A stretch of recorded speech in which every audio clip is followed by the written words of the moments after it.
शिरूर लोकसभेच्या रिंगणामध्ये शिंदेंचा शिलेदार अजित पवारांच्या गटातून लढणार आहे। अमोल कोल्हेंविरोधात अखेर शिवाजीराव आढळराव पाटलांनाच उमेदवारी का देण्यात आली? उमेदवार शिंदेंचा पण मक्तेदारी अजित पवारांचे हे गणित नेमकं कसं जुळलंय बघूया त्याबद्दलचा एक रिपोर्ट। शिरूरमध्ये शिंदेंच्या उमेदवारांची पळवापळवी। अमोल कोल्हेंसमोर आता आढळरावांचं आव्हान।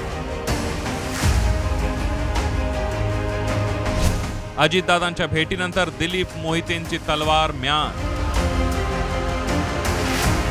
शिरूरमध्ये खासदार अमोल कोल्हेंना पाडण्यासाठी अजित पवार यांनी आपली पूर्ण ताकद पणाला लावली आहे। अजित पवार गटात अमोल कोल्हेंच्या तोडीचा उमेदवार मिळत नसल्यामुळे अखेर अजित पवारांना शिंदे गटाच्या उमेदवाराची पळवापळवी करावी लागते। शिरूरमधून अजित पवार यांनी शिवाजीराव आढळराव पाटील यांना उमेदवारी निश्चित केली आहे। 2019 मध्ये शिरूर लोकसभा मतदारसंघामध्ये ज्या वल्गना ऐकायला मिळाल्या होत्या, बराक ओबामा आले तरी काही हरकत नाही किंवा अजितदादांनी समोर उभं राहावं, मला वाटतं हा एक विलक्षण योगायोग आहे की ज्यांना आव्हान दिलं होतं त्यांच्याच पक्षामध्ये आता माजी खासदार जात आहेत। पण या त्यांच्या चौथ्या पक्षबदलाच्या माझ्याकडून त्यांना मनपूर्वक शुभेच्छा। प्रभात राहावं म्हणून त्यांच्या चिन्हावर लढायला माझी काही हरकत नाही, पण थोडे दिवस थांबा।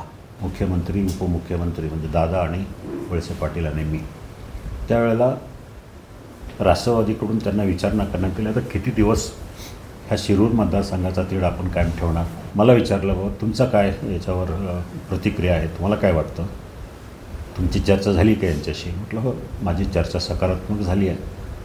मग त्यावर मुख्यमंत्री म्हणाले, माझी काही हरकत नाही, तुम्ही तुमचं जे काम चालू आहे ते चालू ठेवा। शिरूर लोकसभेसाठी मोहिते पाटलांची भूमिका अतिशय महत्त्वाची ठरणार आहे। मोहिते पाटलांनी आढळराव पाटलांच्या नावाला विरोध केला होता, पण अजित पवारांनी भेट घेतल्यानंतर दिलीप मोहितेंचाही विरोध मावळला।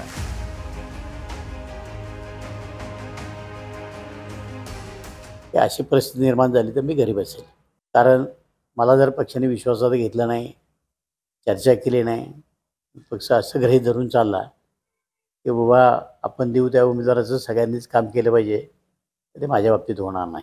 आमच्या राजकीय भवितव्याच्या दृष्टीनं दादांनी जे काही निर्णय घेतलेत त्या निर्णयाबरोबर राहणे आमचं सगळ्यांचं कर्तव्य आहे।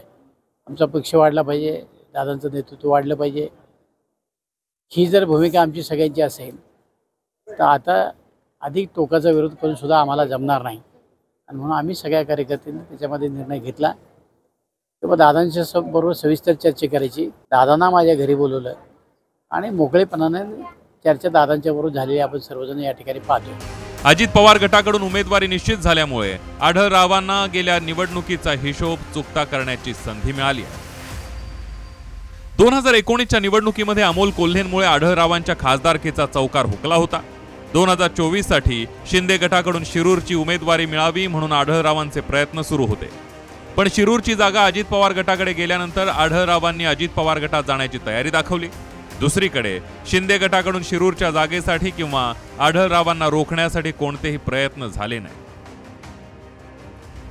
आता अजित पवारांनी शिंदे गटाचा उमेदवार पळवल्यामुळे अमोल कोल्हेंविरोधात आढळराव पाटीलच शिरूरच्या लोकसभेच्या रिंगणात उतरणार आहेत। दरम्यान आढळरावांच्या उमेदवारीवर आमदार जयंत पाटील यांनी आधी प्रवेश होऊ द्या मग बोलू असं म्हटलंय। त्यांची उमेदवारी निश्चित झाली असं मी कुठं वाचलेलं नाहीये। अजून त्यांचा 20 तारखेला प्रवेश आहे असं मी ऐकलेलं आहे। प्रवेश होऊ दे, मग निवडणूक उमेदवारी जाहीर करू दे, त्यावर आधीच भाष्य करायची घाई करण्याची आवश्यकता नाहीये। अमोल कोल्हेंचा पराभव करणारच अशी घोषणा अजित पवारांनी केली आहे। कोल्हेंच्या विरोधात आढळरावांना उमेदवारी देऊन तगडं आव्हानही उभं केलंय। आता शिरूरचे मतदार अजित पवारांचा शब्द खरा ठरवणार का हे पाहणं महत्त्वाचं ठरेल।